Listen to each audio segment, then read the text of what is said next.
ইট মানেও এটা, আবার দিস মানেও এটা, তাহলে এই দুটোর মধ্যে পার্থক্য কি?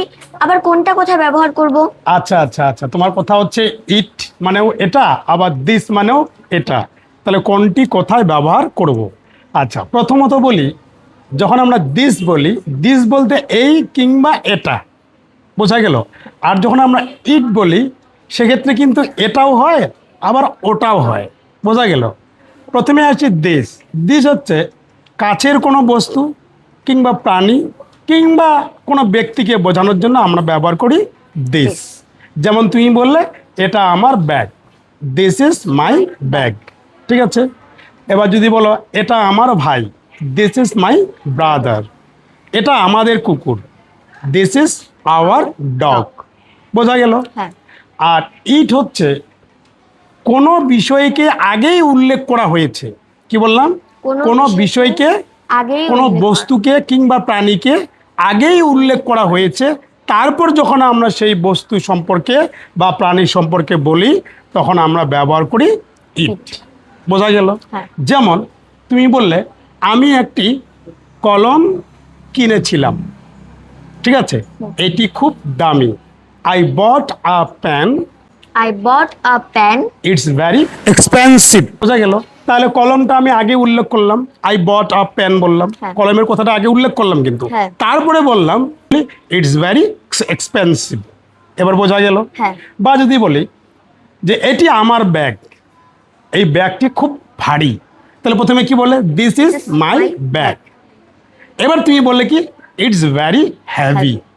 তাহলে ইটটা কখন ব্যবহার করলে? আগে ব্যাগটার কথা উল্লেখ করা হলো, তারপরে কিন্তু আমরা ইট কথাটি ব্যবহার করলাম। এবার বোঝা গেল কিনা বলো। হ্যাঁ। বা যদি বলো এটা আমার কুকুর, দিস ইজ মাই ডগ।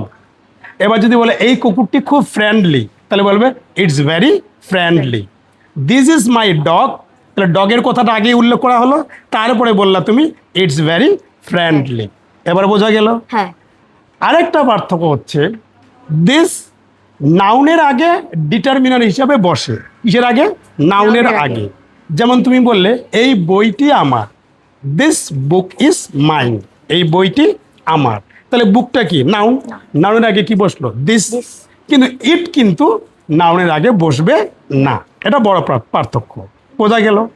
যেমন তুমি বললে দিস ব্যাগ ইজ রেড, এই ব্যাগটি লাল, কিন্তু ইট ব্যাগ ইজ রেড এটা বলা যাবে না, এটা একটা পার্থক্য। আর হচ্ছে ইট আবহাওয়া, সময় কিংবা দূরত্ব বোঝাতে আমরা ইট ব্যবহার করি। যেমন তুমি বললে যে এখন বৃষ্টি হচ্ছে, ইটস রেইনি, এখন বৃষ্টি হচ্ছে। আজ খুব গরম, ইটস ভেরি হট টুডে, তাহলে আবহাওয়া বোঝাতে ব্যবহৃত হলো। এবার বললে এটা এখান থেকে অনেক দূর, it's very far from here, এটা এখান থেকে অনেক দূর। সময় বোঝাতে ব্যবহার হয়, ইটস 9 o'clock, এখন 9টা বাজে। এবার কিছু বোঝা গেল। হ্যাঁ। তাহলে কি বোঝা গেল? দিস কাছের জিনিস সম্পর্কে বা কাছের প্রাণী কিংবা কাছের ব্যক্তি সম্পর্কে বলতে আমরা কি ব্যবহার করি? দিস। আর ইট হচ্ছে কোনো বিষয়কে, কোনো বস্তুকে, কোনো প্রাণীকে আগেই উল্লেখ করা হয়েছে, সেই প্রাণী সম্পর্কে বা সেই বস্তু সম্পর্কে বা প্রসঙ্গক্রমে চলে আসে, সেটা সম্পর্কে বলতে আমরা ব্যবহার করি ইট, ঠিক আছে। দিস নাউনের আগে ডিটারমিনার হিসাবে বসে, কিন্তু ইট নাউনের আগে বসে না।